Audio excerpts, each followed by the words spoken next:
श्याम नाम का एक लड़का था जिसका एक परिवार था, अच्छी नौकरी थी और एक बेहतर जिंदगी भी। कुछ समय बाद श्याम की शादी हो जाती है, बच्चे हो जाते हैं, परिवार बढ़ गया और साथ ही श्याम के ऊपर जिम्मेदारियां भी आ गई। धीरे धीरे श्याम अपनी जिम्मेदारियों और घर की जरूरतें पूरी करने के दबाव से बहुत चिड़चिड़ा सा हो गया। समय के साथ साथ श्याम का चिड़चिड़ापन गुस्से में बदलने लगा। ऑफिस में भी कभी कोई गलती कर देता तो श्याम उससे बहुत खरी खोटी सुना देता था। घर में छोटी छोटी बातों पर बच्चों से गुस्सा करने लगा। उसका गुस्सा कभी बच्चों पर निकलता तो कभी पत्नी पर। उसकी इस गुस्से की वजह से घर का माहौल बहुत बिगड़ गया था। परिवार वाले उससे कुछ कहने में भी डरते थे, कब किस बात पर उससे गुस्सा आ जाए। ये सोचकर उन्होंने उससे बात करना भी कम कर दिया। हर बात पर गुस्सा करने की आदत से श्याम खुद भी परेशान था और अपनी इस समस्या से छुटकारा पाना चाहता था। लेकिन हालात अक्सर ऐसे बन जाते हैं कि ना चाहकर भी श्याम को गुस्सा आ जाता था। एक दिन श्याम घर पर अकेला था। परिवार के लोग बाहर गए हुए थे। दिन के समय दरवाजे की घंटी बजी और श्याम ने दरवाजा खोला तो देखा सामने एक साधु खड़ा है। बिना कुछ सोचे समझे श्याम गुस्से में बोला, मेरे पास तुम्हें देने को कुछ नहीं है, यहाँ से निकल जाओ। साधु शांत रहे और बोले, बिना वजह इतना गुस्सा, मैं यहाँ तुमसे कुछ मांगने नहीं आया हूँ, बस एक पता पूछना था।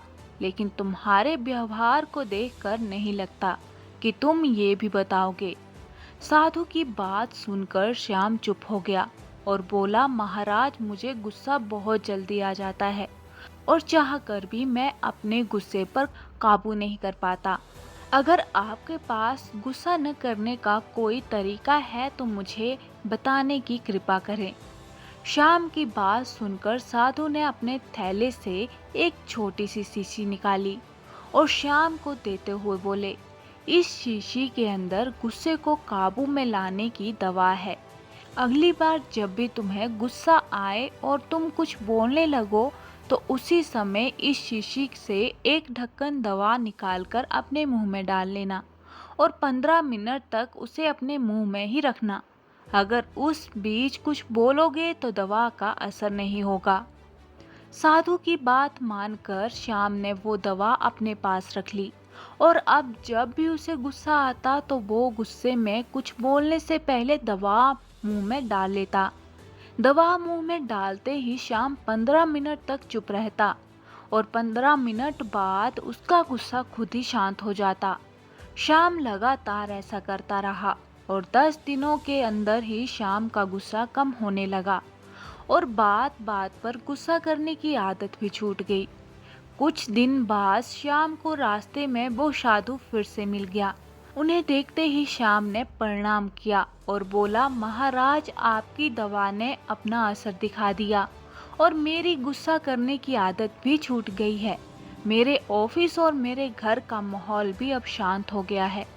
मेरा चिड़चिड़ापन भी अब खत्म हो गया है। श्याम की बात सुनकर साधु ने मुस्कुराते हुए कहा, वह कोई दवा नहीं थी, उस शीशी में तो बस पानी भरा हुआ था। गुस्से का इलाज दवा नहीं बल्कि तुम्हारा चुप रहना था। गुस्से का इलाज हम किसी दवा से नहीं कर सकते, उसका इलाज केवल शांत रहकर ही किया जा सकता है। जब भी हमें गुस्सा आता है तो हम उल्टा सीधा बोलने लगते हैं या फिर बहस करने लगते हैं और ऐसे में हमारा गुस्सा और भी बढ़ जाता है। लेकिन इसके विपरीत अगर हम खुद को शांत कर लें और थोड़ी देर चुप हो जाएं, तो गुस्सा अपने आप ही दूर हो जाता है। यही तुम्हारे साथ भी हुआ। गुस्से का इलाज सिर्फ शांत मन है। ज़्यादा गुस्सा आना या बात बात पर गुस्सा करना हमारे लिए नुकसानदायक ही होता है। गुस्से में इंसान वो काम भी कर जाता है जो उसे नहीं करना चाहिए, ऐसी बातें बोल जाता है जो उसे नहीं बोलनी चाहिए। इसलिए यदि आपको भी ये लगता है कि आप कई बार छोटी छोटी चीज़ों को लेकर ज़्यादा गुस्सा करते हैं तो खुद को शांत करना सीखें। दूसरों की छोटी छोटी गलती को नज़रअंदाज करना सीखें। घर, परिवार और ऑफिस में कभी कभी ऐसी बातें हो जाती हैं जिनकी वजह से हमें गुस्सा आ जाता है। ऐसे में जब भी कुछ ऐसी बात हो तो एकदम से रिएक्ट करने की बजाय थोड़ा सा रुक जाएं और चीखने चिल्लाने की बजाय शांत मन से उस बात को समझने की कोशिश करें और फिर दूसरे को समझाएं। गुस्से में अगर आप कुछ सुझाव भी देंगे तो वो किसी किसी काम का नहीं आएगा। इसलिए सबसे पहले खुद को शांत करें और उसके बाद निर्णय लें। कभी ये ना सोचें कि गुस्से में कही बात का असर ज़्यादा होता है। भले सामने वाला एक बार आपका गुस्सा झेल ले, लेकिन बार बार आप सामने वाले पर गुस्सा होंगे तो वो या तो आपकी बात का उल्टा जवाब देने लग जाएगा या आपसे बात करना ही छोड़ देगा या फिर आपको ज़्यादा मुंह ही नहीं लगाएगा। इसलिए लोगों को गुस्सा दिखाने की बजाय प्यार दिखाएं ताकि आपके रिश्ते बेहतर बने रहें और आपका कोई काम भी ना बिगड़े। गुस्सा आना एक स्वाभाविक सी बात है। ज्यादा गुस्सा आना एक ऐसी समस्या है जो किसी भी इंसान को शैतान बना सकती है। जो लोग ज्यादा गुस्सा करते हैं उनसे लोग बात करना छोड़ देते हैं या फिर उनसे मतलब ही नहीं रखते, फिर चाहे वो व्यक्ति घर का हो या बाहर का हो। गुस्सा हमारे अंदर की एक भावना है जिसे हम काबू में कर सकते हैं। तो दोस्तों, इसके बारे में आपकी क्या राय है, हमें कमेंट बॉक्स में ज़रूर बताएं और ज़्यादा से ज़्यादा शेयर और लाइक कीजिएगा। और अगर चैनल पे नए हैं तो आपसे विनम्र निवेदन है कि चैनल को सब्सक्राइब करना ना भूलें। मिलते हैं किसी और वीडियो के साथ, तब तक के लिए धन्यवाद।